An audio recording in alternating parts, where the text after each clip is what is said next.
Assalamualaikum warahmatullahi wabarakatuh, sahabat yang dirahmati Allah. Nabi Isa alaihi salam adalah salah satu nabi yang wajib diimani seluruh umat Islam di dunia. Beliau diutus oleh Allah Subhanahu wa Ta'ala kepada Bani Israel karena kesesatan yang dilakukan oleh kaum tersebut sepeninggal Nabi Musa alaihi salam. Tidaklah sempurna iman seorang Muslim bila tidak mengimani keberadaan salah satu dari 25 nabi-nabi yang memiliki kemuliaan di sisi Allah Subhanahu wa Ta'ala.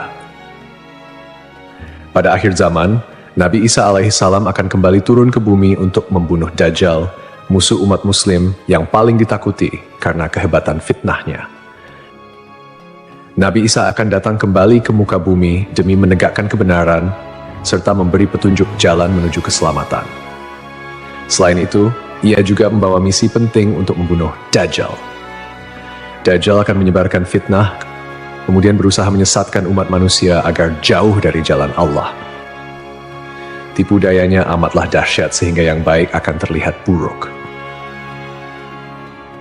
Namun, tahukah Anda mengapa justru Nabi Isa alaihi salam yang ditugaskan Allah Subhanahu wa Ta'ala untuk membunuh Dajjal?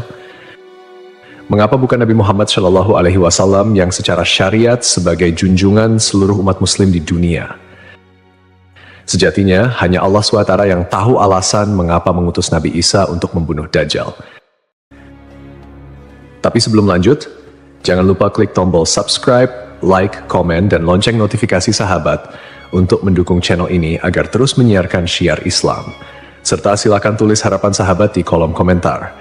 Semoga semakin banyak yang mengaminkan, maka makin cepat terkabul. Membuktikan Nabi Isa masih hidup. Alasan pertama yaitu membuktikan bahwa Nabi Isa masih hidup. Bangsa Yahudi dan Nasrani percaya bahwa Nabi Isa dibunuh dan disalib oleh orang-orang Romawi. Namun, sebenarnya Allah Subhanahu wa Ta'ala menyelamatkannya dengan menggantikan peran Nabi Isa alaihissalam kepada orang yang wajahnya diserupakan dengan beliau. Sedangkan Nabi Isa alaihissalam sendiri diangkat ke langit atas izin Allah Subhanahu wa Ta'ala. Karena ucapan mereka orang Yahudi, sesungguhnya kami telah membunuh Al-Masih Isa putra Maryam, Rasul Allah. Padahal mereka tidak membunuhnya dan tidak pula menyalibnya, tetapi yang mereka bunuh ialah orang yang diserupakan dengan Isa. Ini sesuai dengan Al-Quran surat An-Nisa ayat 159 yang artinya, tidak ada seorang pun dari ahli kitab kecuali akan beriman kepadanya Isa sebelum kematiannya. Dan di hari kiamat nanti, Isa itu akan menjadi saksi terhadap mereka. Hal ini membuktikan bahwa tuduhan bahwa Nabi Isa telah disalib oleh kaum Yahudi adalah salah. Sebab selama ini kaum kafir mempercayai bahwa Nabi Isa sudah wafat. Sementara Allah menegaskan dalam firman-Nya bahwa Nabi Isa telah diangkat ke langit sebelum kaum Yahudi membunuhnya. Di hari akhir, Dajjal muncul dengan segala tipu dayanya, kemudian dibaiat oleh kaum Yahudi. Kaum Yahudi juga bersedia menjadi bala tentaranya dengan keinginan membalas dendam terhadap kaum muslimin. Kemudian Allah menurunkan Nabi Isa yang menurut mereka sudah mereka bunuh di masa lalu. Allah menolong Nabi Isa sehingga berhasil membunuh Dajjal dan mengalahkan bala tentaranya. Di masa itu, mereka sama sekali tidak bisa lolos. Bahkan jika ada seorang Yahudi yang bersembunyi di balik pohon, batu, atau dinding, maka benda-benda itu akan berseru, "Di sini ada orang Yahudi." Dekat dengan Nabi Muhammad. Salah satu nabi yang memiliki kedekatan khusus dengan Nabi Muhammad adalah Nabi Isa. Aku adalah manusia yang paling dekat dengan Isa bin Maryam. Antara zaman kami berdua tidak ada nabi yang memisahkan. Selain itu, Nabi Isa sendiri pernah berdoa kepada Allah Subhanahu wa Ta'ala untuk dijadikan umat Nabi Muhammad. Oleh sebab itu, Nabi Isa diturunkan ke bumi untuk menjadi umat Nabi Muhammad. Pasalnya, berita tentang keistimewaan Rasulullah Shallallahu Alaihi Wasallam memang sudah diketahui pada zaman Nabi Isa. Hal tersebut diterangkan di dalam Injil sesuai surat Al-Fath ayat 29. Nabi Muhammad adalah utusan Allah dan orang-orang yang bersama dengan dia bersikap keras terhadap orang-orang kafir yang bersikap memusuhi, tetapi berkasih sayang sesama mereka. Itu adalah sifat-sifat mereka yang diungkapkan dalam Taurat dan Injil. Yakni seperti benih yang mengeluarkan tunasnya, kemudian tunas itu makin kuat, lalu menjadi besar dan tumbuh di atas batangnya. Tanaman itu menyenangkan hati orang yang menanamnya. Keadaan mereka diumpamakan seperti itu. Karena Allah hendak membuat marah orang-orang kafir.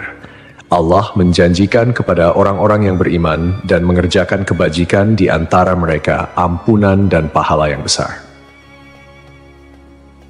Nabi Isa alaihissalam kembali turun ke bumi diyakini akan menegaskan kebenaran dari ajaran Nabi Muhammad SAW.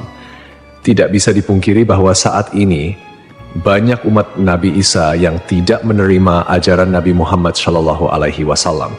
Padahal Nabi Isa alaihissalam merupakan pengikut dari Rasulullah SAW. Al-Baghawi menceritakan dalam tafsirnya bahwa ketika Isa alaihissalam mendatangi Baitul Maqdis, di mana orang-orang sedang bersiap salat asar, maka imam di masjid itu mundur dan menyuruh Isa untuk maju. Namun Nabi Isa enggan dan ia tetap salat di belakang imam dengan syariat Nabi Muhammad SAW.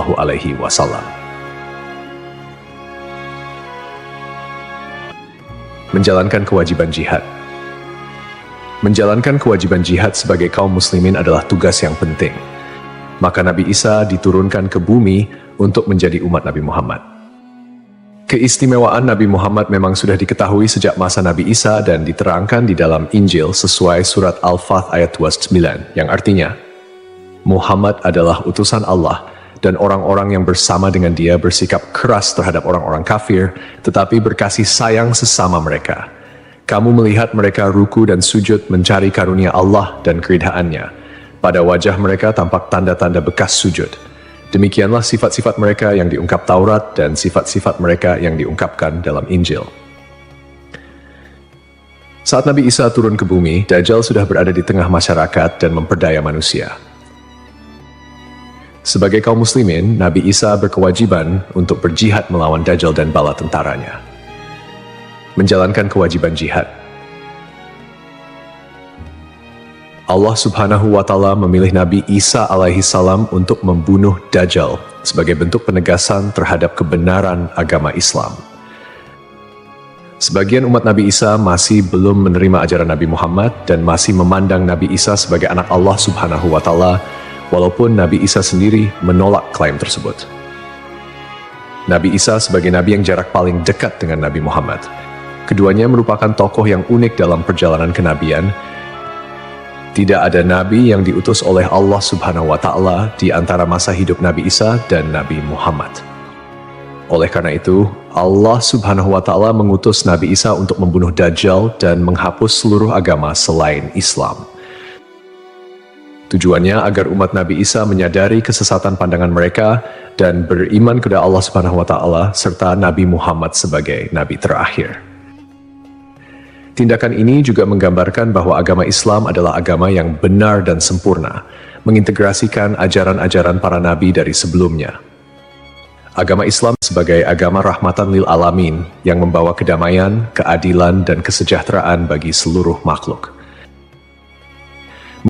Nabi Isa diberikan mukjizat luar biasa seperti menghidupkan orang yang telah mati, menyembuhkan orang buta dan sakit, serta berbicara di buayan hingga dapat menciptakan burung dari tanah liat. Nabi Isa sebagai penyempurna dari ajaran sebelumnya menyampaikan bahwa setelahnya akan muncul seorang utusan terakhir, yakni Nabi Muhammad. Nabi Muhammad, nabi yang paling mulia dan utama di antara semua nabi. Beliau dianugerahi mukjizat terbesar, yaitu Al-Quran, yang merupakan firman Allah Subhanahu wa Ta'ala yang tidak dapat ditiru ataupun diubah oleh siapapun. Selain itu, Nabi Muhammad juga memiliki syafaat, yaitu pemberian ampunan kepada umatnya di hari kiamat. Melalui perbuatan membunuh Dajjal, Nabi Isa akan memperkuat dan menegaskan kemuliaan Nabi Muhammad, mengakui kedudukannya sebagai nabi penutup zaman. Tidak hanya Al-Quran, Nabi Muhammad juga diberikan mukjizat lain seperti membelah bulan dan air mengalir dari jemari tangannya. Perjalanan Isra dan Miraj serta mampu bersabda dalam berbagai bahasa. Mukjizat-mukjizat ini menunjukkan kekuasaan Allah yang melampaui batas akal manusia. Sementara keistimewaan Nabi Muhammad sebagai utusan Allah yang paling sempurna semakin terungkap, akhlak mulia, kejujuran tak tercela, keberanian luar biasa, dan kepedulian yang mendalam terhadap umatnya juga menjadi bagian dari kepribadian Nabi Muhammad. Beliau adalah uswatun hasanah, telan baik bagi seluruh manusia. Hubungan dekat Nabi Isa dan Nabi Muhammad terlihat jelas, di mana Nabi Isa adalah nabi yang paling mendekati masa kenabian Nabi Muhammad tanpa ada nabi lain yang diutus oleh Allah antara keduanya. Nabi Isa bahkan menyampaikan kabar tentang kedatangan Nabi Muhammad sebagai nabi terakhir. Beliau mengakui bahwa Nabi Muhammad adalah nabi penutup para nabi dan menyatakan persaudaraan di antara mereka, cinta dan saling menghormati. Nabi Isa dan Nabi Muhammad menjadi bukti kebersamaan spiritual dengan mengakhiri keberadaan Dajjal. Nabi Isa secara simbolis menegaskan kemuliaan Nabi Muhammad dan menghormati sebagai nabi akhir zaman. Untuk dikembalikan ke tanah. Alasan selanjutnya, Nabi Isa alaihissalam akan dikembalikan ke bumi sesuai kodrat manusia yang tercipta dari tanah. Hal tersebut sebagaimana yang dijelaskan pada surah H ayat 5 yang artinya, dari bumi kami menciptakan kamu, dan kepadanya kami akan mengembalikan kamu, dan daripadanya pula kami akan mengeluarkan kamu pada kali yang lain. Nabi Isa alaihissalam diturunkan ke bumi juga menandakan bahwa ajalnya akan tiba. Setelah wafat, Nabi Isa alaihissalam akan dimakamkan di tanah suci, lalu dibangkitkan kembali bersama manusia lain di hari kebangkitan. Mengenai lokasi makam Nabi Isa alaihissalam, terdapat perbedaan pendapat di kalangan ulama. Sebagian ulama mengatakan lokasinya terletak di Bait al-Maqdis, dan sebagian lainnya mengatakan akan dimakamkan bersama Nabi Muhammad SAW. Sebagai muslim yang beriman, tidaklah pantas bagi kita untuk membanding-bandingkan siapa nabi yang lebih hebat, karena semua nabi yang diutus oleh Allah Subhanahu wa Ta'ala mempunyai tujuan yang sama, yaitu mengajak tauhid, mengagungkan kebesarannya.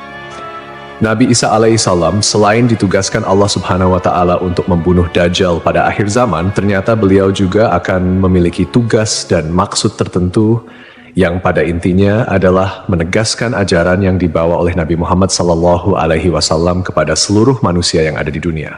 Semoga kita semua bisa memetik pelajaran. Wallahu a'lam.